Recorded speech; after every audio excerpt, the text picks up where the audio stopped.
أعوذ بالله من الشيطان الرجيم بسم الله الرحمن الرحيم وجاءوا أباهم عشاء يبكون قالوا يا أبانا إنا ذهبنا نستبق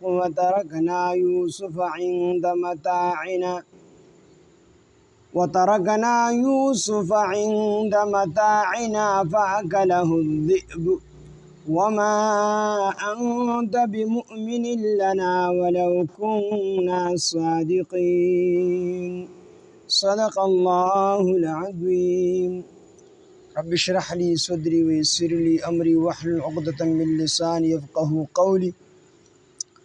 رب زدني علما سبحانك لا علم لنا إلا ما علمتنا إنك أنت العليم الحكيم سورة یوسف دولسم سفارہ آیات نمبر 16 وجاءوا أباهم وجاءوا او دوی رالل اباهم خپل پلار ته عشاء د ماسخوتن په ټیم کې یبکون چې دوی جړل قالو دوی ویل یا ابانا ای زمونږ پلاره انا ذهبنا بشک مونږ تلیو نستبقو چې مونږ منډې وخلي مقابله مو کوله په منډو کې د یو بل سره وترکنا او مونږ پرېښو یوسف علیه السلام عند متاعنا د خپل سامان سره فأكله الذئب نغا اخر شرمخ وما انت بمؤمن او نیت یقین لرون کې لنا بمونږ باندې ولو كنا صادقین اگر کو مونږ رښتیا وایو د یوسف علیه السلام دی کوی ته ورلړاګو او چې څنګه کوی ته ورلړاګو جبرئیل علیه السلام اغا راغی او یوسف علیه السلام ونیو او کوی کې په دماغ غوندې کې جبرئیل علیه السلام وی زه په دوه موږو باندې ډیر زیات تیز تلیم یو چې کله حضرت موسی علیه السلام د چې ماشومونو په ماشوموالي کې به د فرعون نه ګیره راکاږله نو د فرعون خپل بیبي حضرت اسیه رضی الله عنها ته وی چې دا هغه ماشوم دی د کوم ماشوم د لاسه چې زما بادشاهي دړې وړي کی نو دا فرعون راولګېدو نو د اسیه بیبي ورته وی نه دی خو ماشوم دی خو نه پوهېږي دا په ناپوهۍ باندې ستا دا ګیر رانیسي راکاږي فرعون وی نه دا اکه ماشوم دی چې د کوم ماشوم د لاسه به زما بادشاهي دړې وړې کېږي نجومیانو راته ویل دي ساحرانو راته ویل دي دا اکه ماشوم دی او دې زه وجنمه خو اسیه رضی الله عنها منع کړو چې نه دا خو ماشوم دی خو نه پوهېږي او زمونږ اولاد نشي دا خو به زمونږ زوی په دا باندې خو مونږ د زوی مینه ماتو نو دې مه وجنه نو فرعون وی د زه امتحان اخلمه نو په یو لوښي کې ورته ملغلرې کېښودې او بل لوښي کې ورته سکروټه کېښودې فرعون اسیه رضی الله عنها ته وویل چې که چېرې دې ماشوم د سکروټو ته لاس کړو نو دی بیا په ناپوهۍ باندې زما دا ګیره راکاږي بیا یې پرېږدمه او که نه د دې لالونو ملغلرو ته لاس کو نو دا ماشوم بیا ډېر هوښیار دی دی په هوښیارتیا سره په نابودیا سره زما دا ګیره نه راکاږي بلکې قصدن عمدن یې راکاږي زما سره دښمني ده او دا بیا اکه ماشوم دی چې دا کوم ماشوم د لاسه به زما بادشاهي دړې وړې کړي نو د چې کله دا فرعون چې دا لالونه او دا سکروټې کېښودې نو موسی علیه السلام خو ماشوم خو پیغمبر به الله تعالی جوړاو که نه نو دی خو د ماشوموالي نوم الله تعالی د عقل او فکر ورکړي نو د دې لالونو او ملغلرو ته لاس کو جبرئیل علیه السلام وایي زه د اوو اسمانونو د پاسم الله ما ته حکم وکړي ورشه نو ده له لاس دی ملغلرو ته نه ورسولې چې ما دا لاس راواغستو د سکروټو ته مې کوله دا سکروټې راواغستی خولې ته یې د موسی علیه السلام په ژبه کې بیا وروستو متتوالی غونده کې وو ځکه چې دا سکروټو سره هغه ژبه مبارکه سوځېدلې وو او یو چې کله یوسف علیه السلام په کوهي کې وو او دې کوهي ته ورلړه کو نو الله تعالی ما ته حکم وکړو ورشه نو دې کوهي ته لا نه ورسېدلې چې زه د اوو اسمانونو د پاسه نه راغلی وم او دې مې نیولې او بیا مې په ګټه باندې کېنولې جبرئیل علیه السلام راغی دې په ګټه باندې کېنو دې کوهي کې پاتې شو وروڼه یې راغلل د ماسخوتن ټیم او پلار ته په جړا شو د مکر هغه جړا یې شروع کړه او پلار ته ووایي چې بابا مونږ منډې وهلې د منډو مقابله مو د یو بل سره کوله او یوسف علیه السلام چونکې ماشوم دې مونږ د خپل سامان د ساتلو سره لپاره د خپل سامان سره کېناو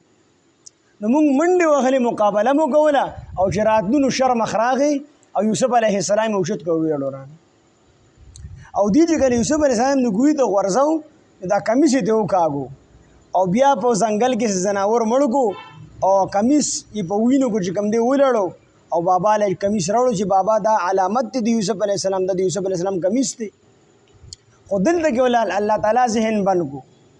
چې ولې دا شرمخ انسانو چې دا کمیس دې روخ وکاږو دا کمیس خو په وینه باندې سور کو بابا له راوړو یعقوب علیه السلام لا او ورته بابا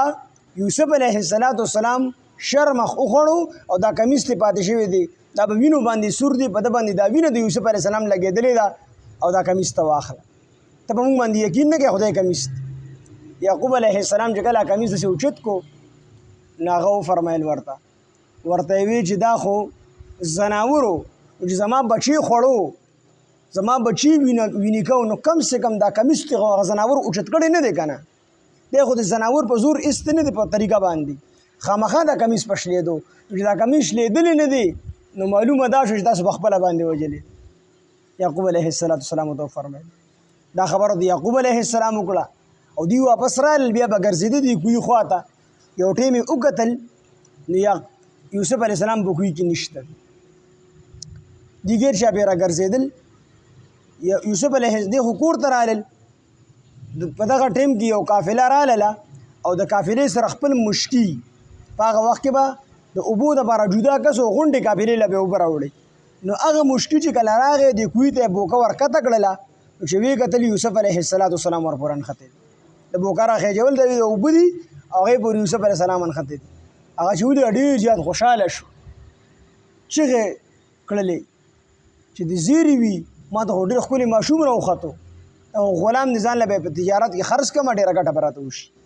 قافلې والا لی راوستو قافلې والا پټ او قافلې والا هم دا ووایي چې دی به مونږ په مصر په بازار کې خرڅ کړو ډېر لوی قیمت پر رالو کي د یوسف علیه السلام دا رونه چې راغلل ویې کتل کوی کې یوسف علیه السلام نشته دی نو دوی ګیر چاپېره پره شو نو دا قافلې په نظر شو د قافلې خواله لاړل چې لاړل ورته وایي دا خو زمونږ غلام دی مریم دی دی زمونږ نه راتښتېدلی دی دی مونږ له واپس مه راکوي ځکه دی مونږ واپس نه بوځو خو مونږ له د دوی قیمت راکوي نو څه لږ غونده کې قیمت هغه ورله هغې ورکو دوی واپس رالل او یوسف علیه السلام هلته پرېښود بیا هغې ځان سره یوسف علیه السلام بوتلو بیا اوږده واقعه ده وروسته وجاءو او دوی رالل اباهم خپل پلار ته عشاء د ماسخوتن په ټیم کې یبکونه چې دوی جړل دی جړل د مګر هغه جړی کوله چې یوسف علیه السلام زموږ نه شرمخ وخوړو او کمیس یې د ځان سره راغستی دی هغه خپل بابا له راوړو قالو دوی وویل یا ابانا ای زمونږ پلاره انا ذهبنا بېشکه مونږ تلي وو نستبقو مونږ منډې وهلې وترکنا او مونږ پرېښه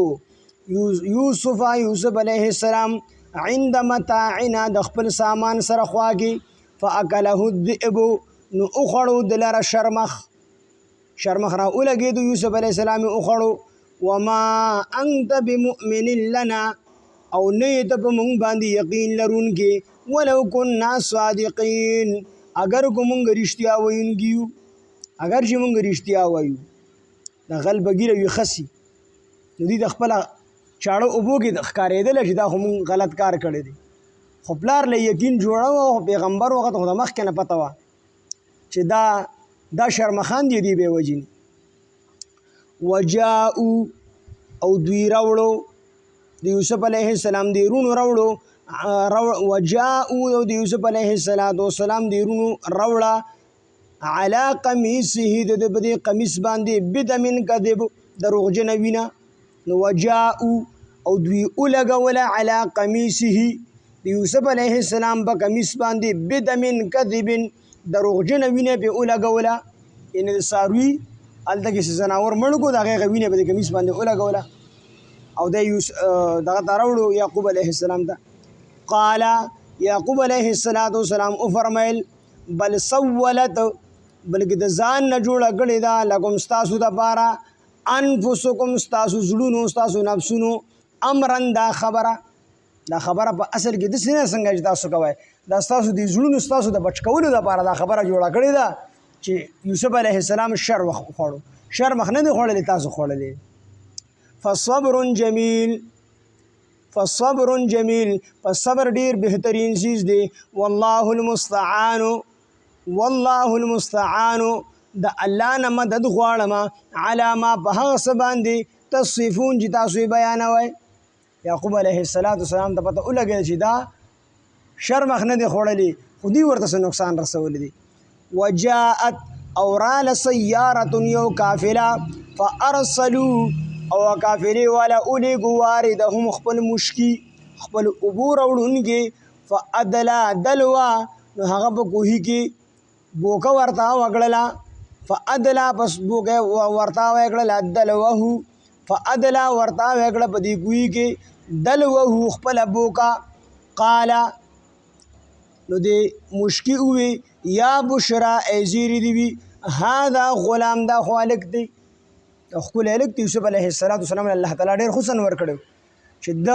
دا بوکه راخېجوله نو ده خو وایي چې دا اوبه دي، خو چې کله دې نیمې ته راوختله ده ورته وکتل هغې پورې یوسف علیه السلام انښتی ډېر زیات خوشحاله شو او د ډېرې د خوشحالۍ نه چغه وختله د خولې نه چې یا بشرا هذا غلام زیری دي وي تاسو دا خو چې کوم دی هلک دی او ډېر ښایسته ماشوم دی. واسروه او دوی پټ کو هغه لره دی پټ کو یعنې د قافلې والا د یوسف علیه السلام پټ کو بضاعة د تجارت په نیت باندې، ځکه هغه وخت کې به غلامان داسې خرڅېدل لکه څنګه چې نن سبا څاروي خرڅېږي، نو دقه شان به غلامان خرڅېدل. نو دوی په خپل ځکه دا قافله خو د تجارت دپاره راغلی وه، د تجارت سامان یې ځان سره راوړی و، نو اکه تجارت سامان کې چې کوم دی ځان سره پټ کو چې څنګه دا سامان خرڅ و دقه شان به دې خرڅ کړو، ډېره منافع به راله وکړي، ډېره نفع به راله وکړي. واسروه او دوی پټ کو د لره یعنې یوسف علیه السلام لره بضاعة د تجارت په نیت باندې. والله الله تعالی علیم ډېر پوهه دی بما په هغه څه باندې یعملون چې دوی کوي. وشروه او دوی خرڅ کو یوسف علیه السلام لره بثمن بخس په لږ قیمت سره دراهم معدوده په معلومو درهمو سره په معدودو درهمو سره په معلومو درهمو سره په لږو درهمو سره په لږ قیمت سره یې خرڅ. وشروه د شرا معنا اغستل کیدی شي، خرڅول کیدی شي، نو که دلته کې اغستل مراد شي چې وشروه دی خرڅ کونو بیا به مراد د یوسف علیه السلام رونه شي. وشروه او د یوسف علیه السلام رونو خرڅ کو یوسف علیه السلام بثمن بخس په لږ قیمت سره، او که د شروه معنا اغستل شي نو بیا به د قافلې والا مراد شي، بیا به معنا شي وشروه او دوی واغستو نه قافلې والا واغستو یوسف علیه السلام بثمن بخس په ډېر لږ قیمت سره دراهم معدوده په یو څو درهمو سره د شمیر په شمیرل شویو درهمو سره په معلومو درهمو سره په څو درهمو سره اغسته دی. نو په هغې کې تفسیر ابن کثیر یعنی مفسر چې کوم د ابن کثیر دی تفسیر ابن کثیر چې لیکلی دی نو هغه فرمایي بلکې هغې کې د ابن مسعود رضی الله عنه قول را نقل کړی دی. ابن مسعود رضی الله عنه فرمایي چې په 60 درهمو سره یې خرڅ کړی یوسف علیه السلام، او مجاهد رحمت الله علیه فرمایي په 22 درهمو سره یې خرڅ کړی، او اکرمه رحمت الله علیه رضی الله عنه فرمایي په 40 درهمو سره. نو په ډېر لږ او معلومو درهمو سره چې کوم دی خاص حالانکه د انسان قیمت خو دغه نه و بلکې بیا د یوسف علیه السلام قیمت خو دی په اصل کې تنګ و، دی خو هسې وروکه ورته ملک نو دوی ته داسې نه شو ویل چې موږ یې واپس راکړئ،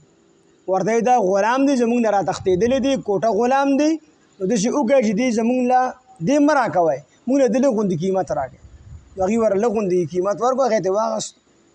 او هغه بیا چې کله په مصر کې بازار ولګېدو او بولي به ولګېدله نو هغه بیا د عزیز مصر نه بل شي اغستی نه شو، عام سړي بیا هغه اغستی نه شو. وشروه او دوی خرڅ کو هغه لره بثمن بخس په لږ قیمت سره. حضرت ابو هريره رضی الله عنه فرمایي چې رسول الله صلی الله علیه وسلم فرمایل چې الله تعالی فرمایي چې د قیامت په ورځ به زه د 3 قسمو خلکو د طرف نه په خپله مدعي یم، یعنی د دریو قسمو خلکو مدعي به زه یم. دا خلک به مدعیان نی، زه به د دې دعوه کوم. مطلب دا چې زه به د دې حساب و کتاب کوم. یو هغه کس چې هغه دغه وي چې هغه د چا سره واده کړي وي او د الله نوم یې ورسره یاد کړي وي، د الله نوم یې اخیستی وي او واده یې کړي وي او دا واده یې د دوکې دپاره کړي، یعنې واده بیا پوره نه کړي، دوکه ورسره وکړي. الله وی د دې سړي په ځای به زه مدعي یم، زه به د حساب کتاب کوم. او دویم هغه کس چې هغه مزدور وي، مزدور، او دې د مزدور نه مزدوري واخلي، د مزدور نه مزدوري واخلي او بیا هغې مزدور له مزدوري ورنکي، مزدوري پې وکړي، کار پې وکړي، کسب پې وکړي او بیا د دې د هغه پیسې وخوري، د هغه نه خوله وتې، د هغه خپل ځان ستړی کړی دی د 1,000-2,000 روپو دپاره، او دی بیا د هغې مزدور هغه مزدوري ورنکي، هغه مزدوري دې وخوري. الله فرمایي د دې کس تپوس به زه په خپله باندې کوم، په خپله به یې مدعي یم، یعنې دعوه به یې کوم. مدعي څه مطلب؟ مطلب دا چې لکه دا کار د زما سره کړی دی، الیاذ بالله، الله خو د دې نه پاک دی، خو مثال په طور دی به مدعي وي، مدعي دعوه کوونکي به الله وي زه په خپله یم. او نبی علیه السلام فرمایي چې مزدور درله مزدوري وکړه که نه، نو د خولې اوچېدو نه مخکې ورله پیسې ورکوه، نو دی به خوشحاله شي. ټوله ورځ کار او کسب کړی دی او مزدوري څوک د مستۍ نه خو نه کوي، خو د مجبورۍ نه یې کوي که نه، پیسو ته یې ضرورت وي، بچي ورته وږي وي، ادې ورته وي بیا راشه خیر دی بیا به دلته پیسې درکړم. نو نبی علیه السلام وایي چې د خولې اوچېدو نه مخکې د مزدور له مزدوري ورکوه. نو دا دوه کسان شو. دریم هغه کس دی چې دی یو آزاد سړی خرڅ کړي او به هغه پیسې واخلي. آزاد سړی نه خرڅېږي، آزاد سړی نه خرڅېږي، خو دی یو آزاد سړی خرڅ کړي او په دې آزاد سړي باندې وایي دا زما غلام دی او دی په چا باندې خرڅ کړي او د هغه پیسې واخلي. نو الله وی د دې حساب به زه کوم، د دې تپوس به زه په خپله کوم او د دې سړي طرف به زه په خپله مدعي یم. دی به مدعي نه، زه به مدعي. یوسف علیه السلام خپل وروڼو خرڅ کړی او یوسف علیه السلام خو آزاد و، غلام خو نه و. غلام هغه چې په کافرانو سره جنگ وي او په جنگ کې مسلمانانو ته فتح حاصله شي، نو د هغې ښځې چې کوم دا به وینځي شي او د هغې چې کوم سړي وي هغه به غلامان شي، به د هغې نه بیا دې کار کسب اخلي. د غلام بیا خپل څه نه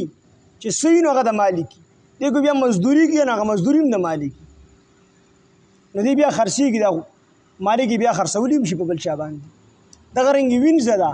وینځه راغله نو دا مالکي بیا خرڅولی هم شي او بیا د وینځې نه دی د خپلې ښځې پیدا هم اخیستلی شي، یعنې خپل ضرورت هم پوره کولی شي.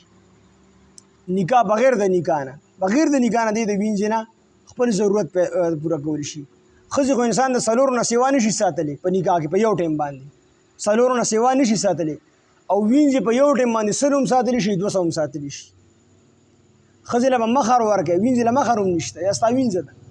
تا له به کار کسب هم کړي، ته ته خپل ضرورت هم پوره کولی شي. وشروه او دوی خرڅ کو بثمن بخس په ډېر لږ قیمت سره، دراهم معدوده په معلومو درهمو سره، وکانو او ودوي فیه د په حق کې من الزاهدین بې رغبته، دی بې پروا د په حق کې، ځکه به ډېر لږ قیمت خرڅ کړه. یوسف علیه السلام قیمت خو چا پوره کولی نه شو، خو دا ډېر په لږ قیمت یې دې وجې نه خرڅ کو چې دی خو د خپل ځان بېغمه کو چې مړ شي، خو چې مړ نه شو نو دی وی به زمونږ د ملک نه به یې لرې کړي، د بابا ما خبره ته اوزګاره شي او پیسې به پیسې والو، بس په ډېر لږ قیمت باندې یوسف علیه السلام خرڅ. وجاءوا او دوی رالل اباهم خپل پلار ته عشاء د ماښام په ټایم کې، یبکونه چې دوی ژړل، قالو دوی وویل یا ابانا ای زمونږ پلاره انا ذهبنا بېشکه مونږ تلي وو نستبقو چې مونږ منډې وهلې، د منډو مقابله مو کوله د یو بل سره، وترکنا او مونږ پرېښو یوسف علیه السلام عند متاعنا د خپل سامان سره، فاکله الذئب یوسف علیه السلام وخوړ شرمخو، وما انت بمؤمن او نه یې ته یقین لرونکي لنا په مونږ باندې، ولو کنا صادقین اگر چې مونږ رښتیا وایو، اگر که مونږ رښتیا وایو. وجاءو او دوی واړوله علی قمیصه د هغه په کمیس باندې د یوسف علیه السلام په کمیس باندې بدمن کذبن دروغجنه وینه پې واړوله د څاروي او د بل څیز وینه پې واړوله قال یعقوب علیه السلام وفرمیل بل سولت بلکې د ځان نه جوړه کړې ده لکم ستاسو دپاره انفسکم زړونو ستاسو امرن یو خبره اصل خبره داسې نه ده چې دا شرمه خوړلې دي اصل خبره ده چې تاسو خوړلې دي فصبر جمیل په صبر ډېر ښه څیز دی والله المستعان دا چې ووایي یعقوب علیه السلام ووایي فصبر جمیل چې صبر ډېر ښه څیز دی صبر جمیل څه ته ویلی شي صبر جمیل دې ته ویلی شي چې انسان ته تکلیف ورسي په ده باندې مصیبت راشي په ده باندې بیماری راشي دیگر څوک مړ شي اکسیډنټ وشي او دې په هغې باندې داسې صبر وکړي چې د خولې نه د ګیلې او د شکوې قسمه الفاظ ادا نه کړي غیر د خولې نه ونه باسي سترګو نه به یې خامخا اوښکې رابهیږي نبي علیه السلام بچې چې وفات شوي نو د نبي اسلام سترګو مبارکو نه اوښکې بهېدلې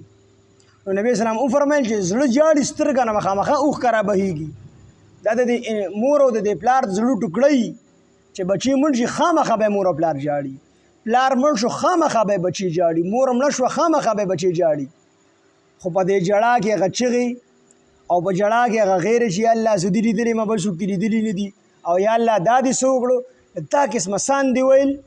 دا د صبر مخالف دي په دې باندې الله تعالی خفه کېږي او زه د الله تعالی نه ګیلې شروع کړي الله تعالی نه زما ډېره لویه ګیله ده او بس الله تعالی زه لیدلی ما دا قسمه الفاظ نه ویل د دې نه ځان ساتل دې د صبر جمیل ویلی شي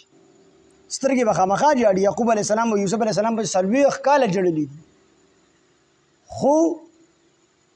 د الله نه ګیله او شکوه نه ده کړې د خولې نه د ناشکرۍ الفاظ نه دي وباسلي زړه به یې خفه و خو صبر به یې کوو په دې باندې نو فصبر جمیل یعقوب علیه السلام فرمیل چې صبر ډېر ښه څیز دی والله المستعان الله تعالی نه مدد غواړم علی ما په هغه څه باندې تصویفون چې تاسو یې بیانوئ وجاءت سیارة او راله یو کافره فارسلوا نو کافرې والا اولیږو واردهم خپل مشکي خپل اوبو راوړونکې فادله نو هغه ورګزاره کړله دې کوی ته دلوه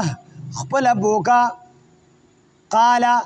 نو وی فرمایل دی مشکی او فرمایل یا بشرا یا زیری دی وی هادا غلام دا خو الک دی او ډیر خسته الک دی واسروه او دی پټ کو دی کافری والا بضاعتن